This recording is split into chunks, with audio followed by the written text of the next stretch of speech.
Sekarang kita pindah ke Ustadz Tengku Zulkarnain yang lagi di Medan.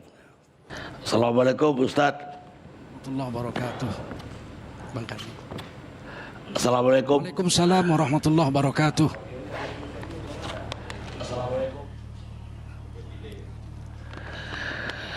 Ustadz, udah ngikutin atau belum diskusi kami dari tadi? Awal mengikuti insya Allah.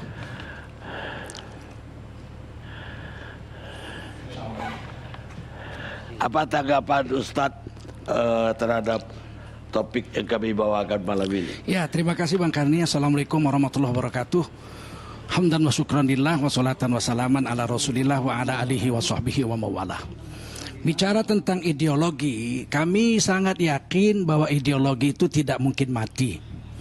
Ideologi itu pasti akan hidup terus.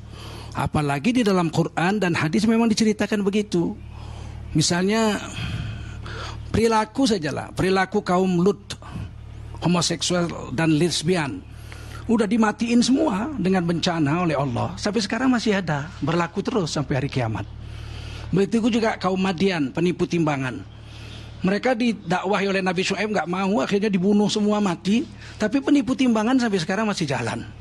Begitu juga orang-orang yang tidak percaya Tuhan, ateis.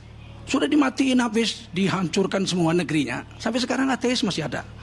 Jadi kalau ada yang mengatakan ideologi itu akan mati, ini satu hal yang menentang kenyataan dan menentang teori ilmiah yang berlaku di seluruh dunia. Ini yang pertama. Yang kedua yang ingin saya tanggapi adalah, adakah mungkin ideologi PKI itu di Indonesia masih hidup? Nah, pertama saya katakan ideologi tidak mati berarti Indonesia masih hidup. Apakah dia underground? Apakah sekarang gejalanya sudah mulai nampak? Saya melihat sekarang ini gejalanya sudah mulai nampak. Nah, kenapa? Karena saya menilai pemerintah sekarang ini mirip pemerintahan Bung Karno. Memberi angin kepada PKI-PKI komunis-komunis ini. Bung Karno misalnya dari tahun 1926 telah menulis di majalah Pemuda bahwa komponen bangsa ini 3. Nasionalis, komponen kedua adalah religius, agamis, yang ketiga adalah komponen bangsa ini adalah komunis. Ini keyakinan Bung Karno, dan tulisan beliau itu akhirnya diambil dalam buku beliau lagi yang namanya Di Bawah Bendera Revolusi. Bung Karno sangat yakin ini 3 komponen ini. Nah, oleh karena itu ketika kemudian Bung Karno berkuasa pada tahun 1948, Perdana Menterinya Muhammad Hatta, ini komunis memberontak kedua kali sejak tahun 1926 zaman Belanda, kemudian setelah merdeka tahun 48 pimpinan Musso. Nah, afiliasinya tidak ke Cina, afiliasinya ke Soviet waktu itu. 3 tahun baru Indonesia merdeka, kita baru mau menghadapi agresi Belanda. Musso memproklamasikan Republik Rusia Raya, menikam kita dari belakang, dan kemudian dibasmi habis, mati itu orang-orangnya. Ada sebagian melarikan diri ke luar negeri, ke Soviet atau kemana. Tetapi kemudian matikah ideologi komunis itu? Tidak mati ideologi itu, hidup lagi, terus hidup saja di bawah. Pada tahun 1952 datanglah anak-anak muda komunis, DNID, Nyoto dan lain-lain ini datang jumpa Bung Karno di Pegangsaan Timur 56, sebuah rumah yang dihadiahkan oleh seorang tokoh Islam, Faraj Martak namanya. Karena Bung Karno nggak punya rumah, beliau miskin karena banyak masuk penjara, ditahan sana sini, nggak bisa cari duit. Padahal beliau insinyur, arsitek beliau, tapi nggak bisa cari makan, akhirnya nggak punya rumah. Dihadiahkan oleh Faraj Martak rumah yang dipakai oleh beliau sampai beliau jadi presiden. Nah kemudian malam itu diterimalah ini DNID dan kawan-kawan ngobrol. Bung Karno berubah. Kenapa? Karena memang dasar pemikiran Bung Karno itu komponen bangsa itu harus nasionalis, agamis, religius, dan yang ketiga adalah komunis. Akhirnya apa yang terjadi? Ini komunis ini diterima lagi oleh Bung Karno setelah memberontak tahun 48, 52 diterima, 55 pemilu, PKI baru itu, DNID dan kawan-kawan yang afiliasinya udah berubah ke Cina, bukan lagi ke Soviet, masuk dalam pemilu, pemenang 4. Pemenang pertama PNI 58 kursi konstituante, pemenang kedua adalah Majelis Syuro Muslimin Indonesia Masyumi 58 kursi konstituante. Yang ketiga adalah Partai Nahdlatul Ulama, Partai NU 30 kursi agama. Dan yang keempat adalah Komunis pimpinan Aidit 28 kursi konstituante.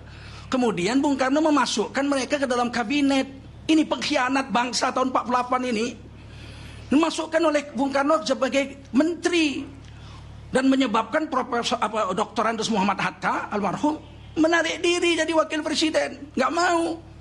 Hatta tidak mau kerjasama dengan komunis ini.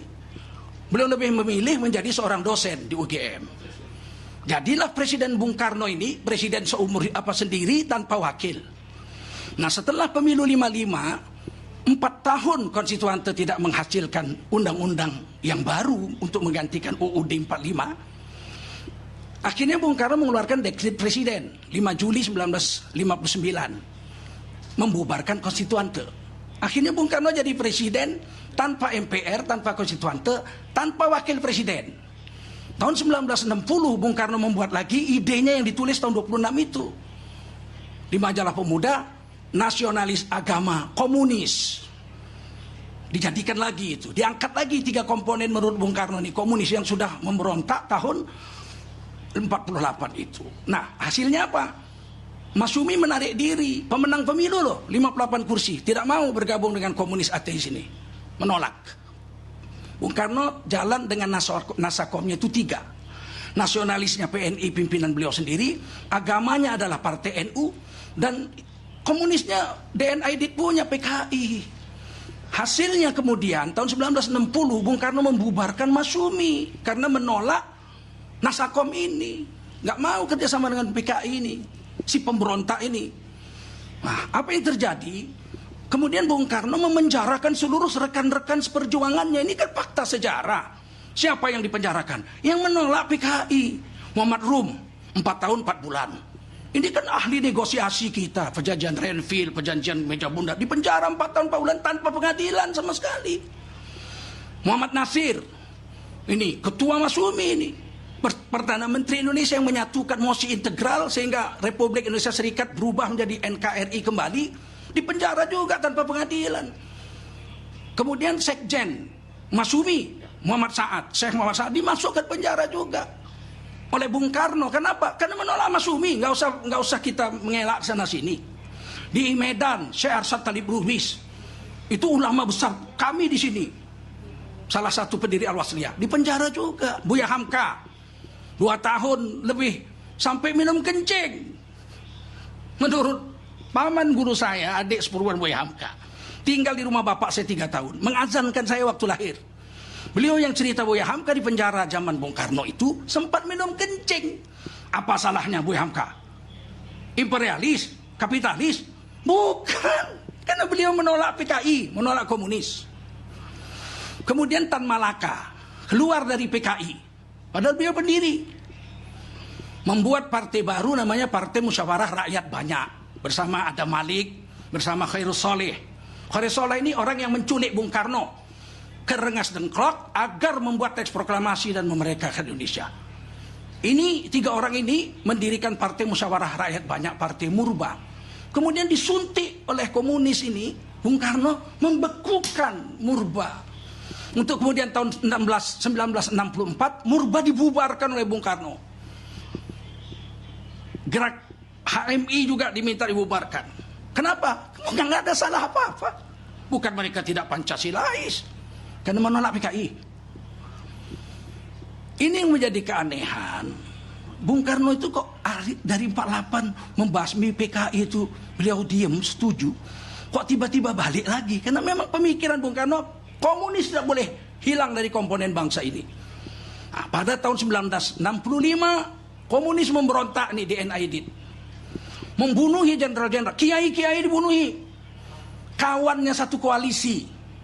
Nasionalis PNI, Partai NU sebagai agamanya, PKI sebagai partai komunis, Nasakom bersatu sejak tahun 60. Tahun 65 yang paling banyak dibunuh kiai daripada NU sendiri, kawannya satu koalisi.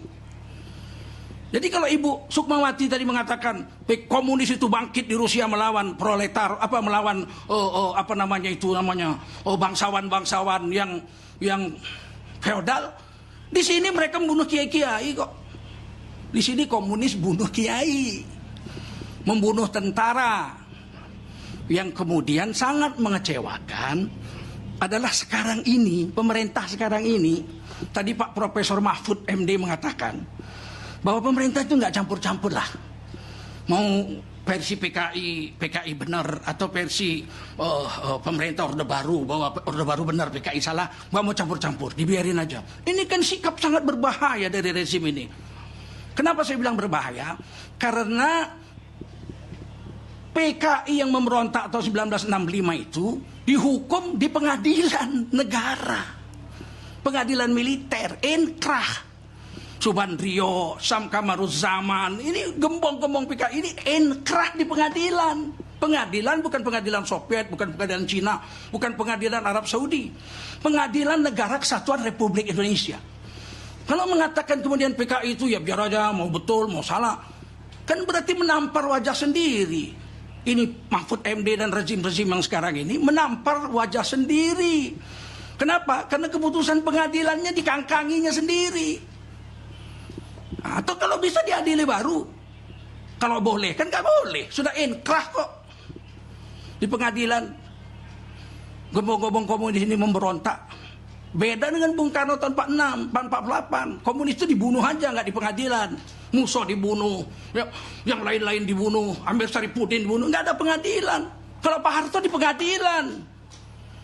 Nah ini yang harus diluruskan. Sangat berbahaya membiarkan ini terus. Suka hati aja. Mau rakyat percaya atau tidak.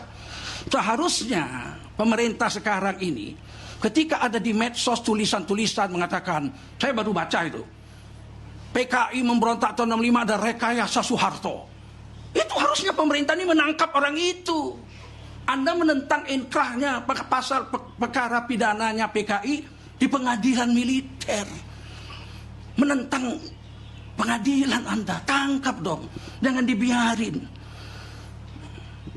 Banyak sekali ambigu di negeri ini sekarang. Kata Profesor Mahfud MD, kita itu adil saja, yang begini kita proses, ini dilarang kumpul-kumpul kita larang. Yang sana yang demo di luar kumpul-kumpul dibiarin. Nah satu lagi ini kita lihat contoh. Ketika HTI memunculkan pemikiran khilafah, langsung dibubarkan kok.